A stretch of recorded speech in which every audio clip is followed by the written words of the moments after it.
Bueno, estoy en las primeras páginas del libro, en la página, eh, les digo, bueno, el punto 1, lógica formal y lógica informal, en la página 20, ¿no es cierto? Y les leo la primera parte, hay dos posiciones extremas con respecto a la lógica informal.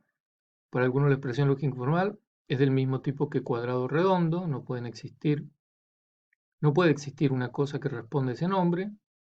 La lógica, se dirá, es una ciencia que estudia las propiedades del lenguaje formalizado, es decir, de lenguajes que difieren de los lenguajes naturales en ciertos aspectos críticos, tales como la significatividad de sus expresiones.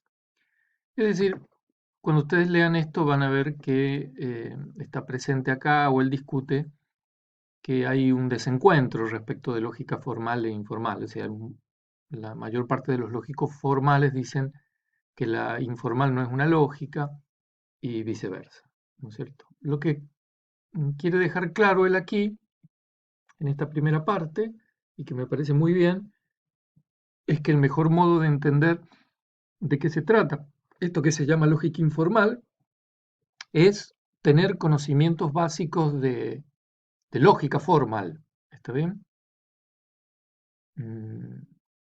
La primera distinción que ustedes tienen que manejar es terminológica, reservar, ¿no es cierto? Vayan haciendo un cuadrito, reservar para la noción de lógica formal la, el concepto de deducción. ¿M?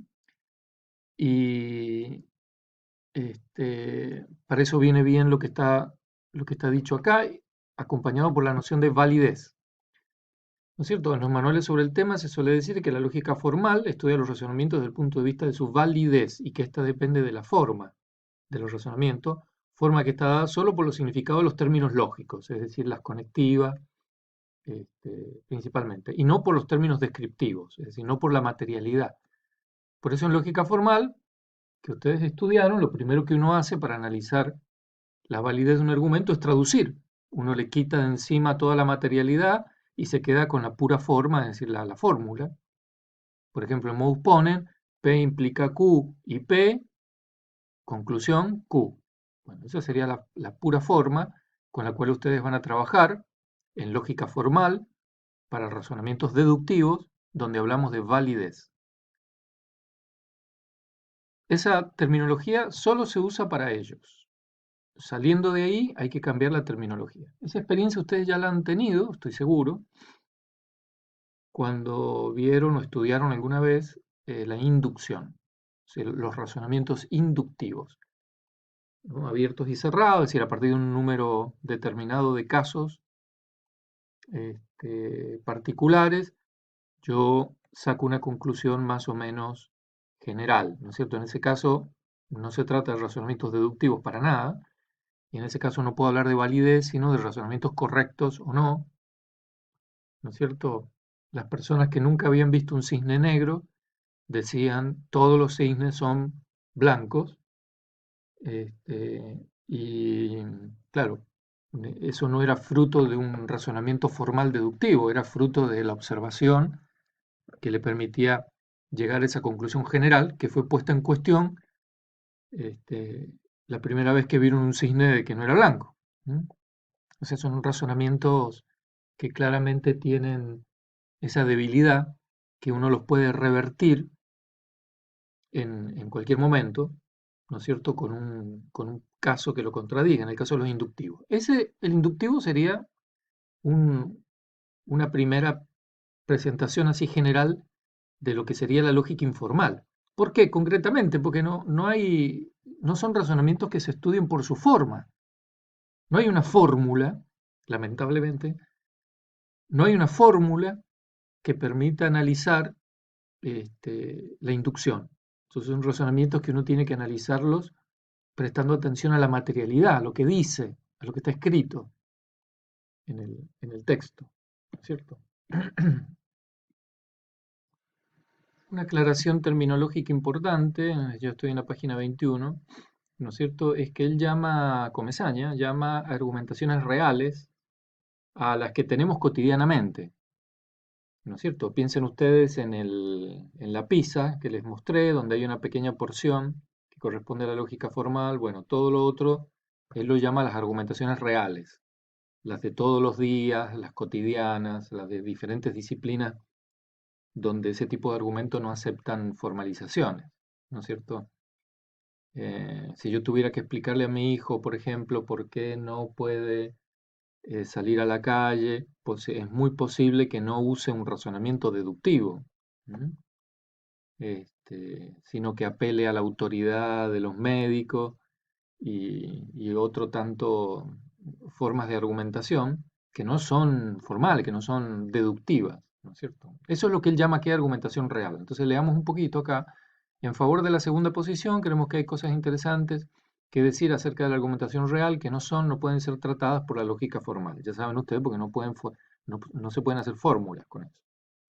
Es cierto que la lógica informal o la discusión acerca de ciertos tipos de razonamientos que surge comúnmente en textos reales de argumentación.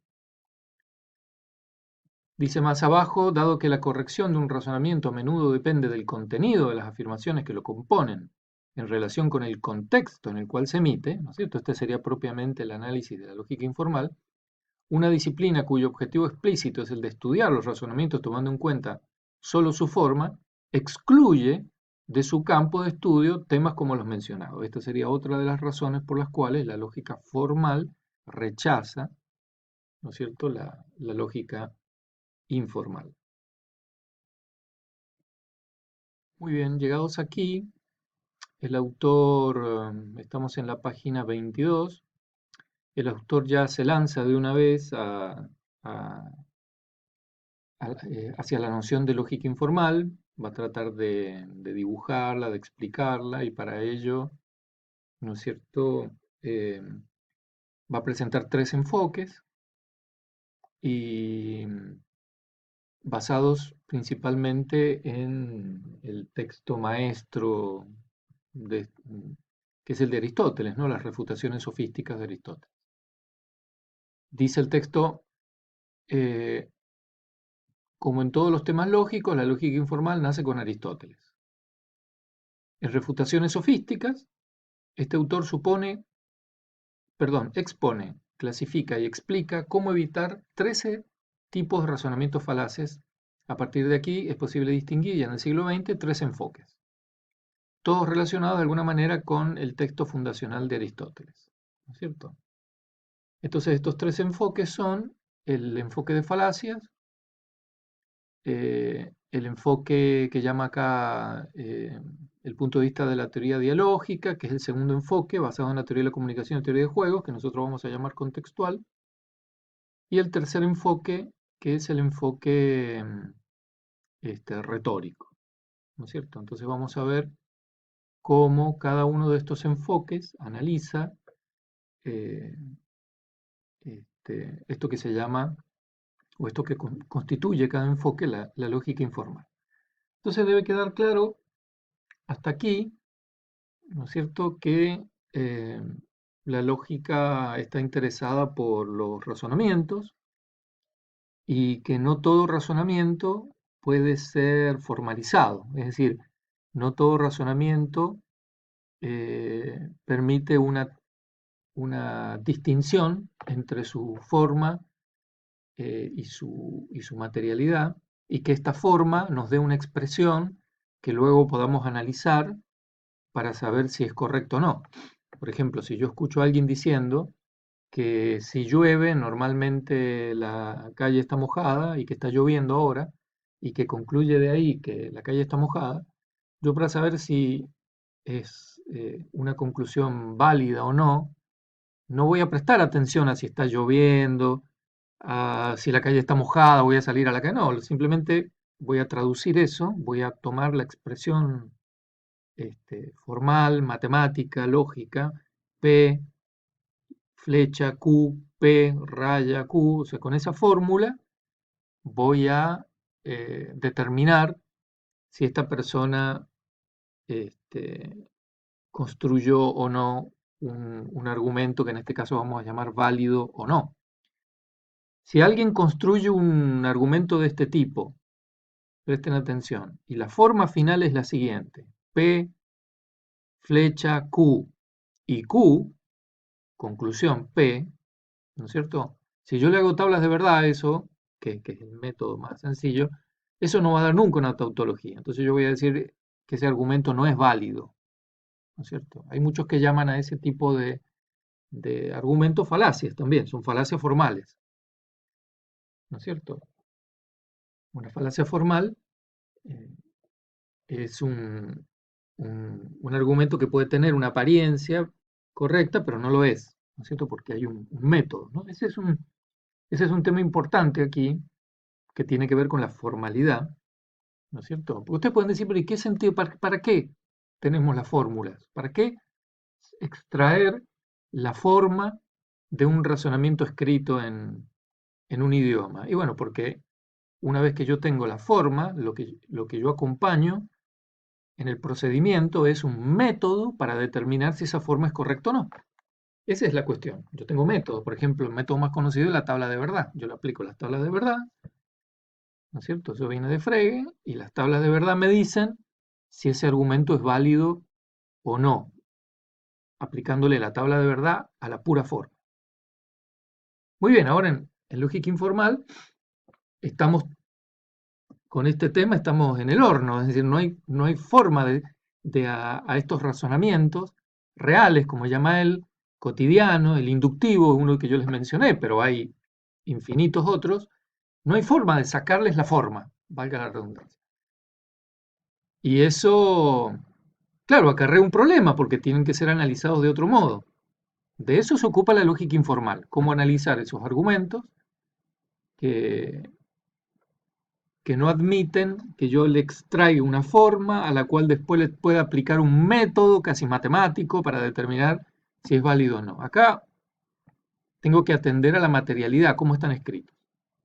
Y el mejor modo de hacerlo, y como lo hace acá el texto, es a partir del estudio de falacias, ¿no? Van a tener que refrescar un poco la memoria con el tema de falacias. De todas formas, yo les voy a hacer llegar un material al respecto.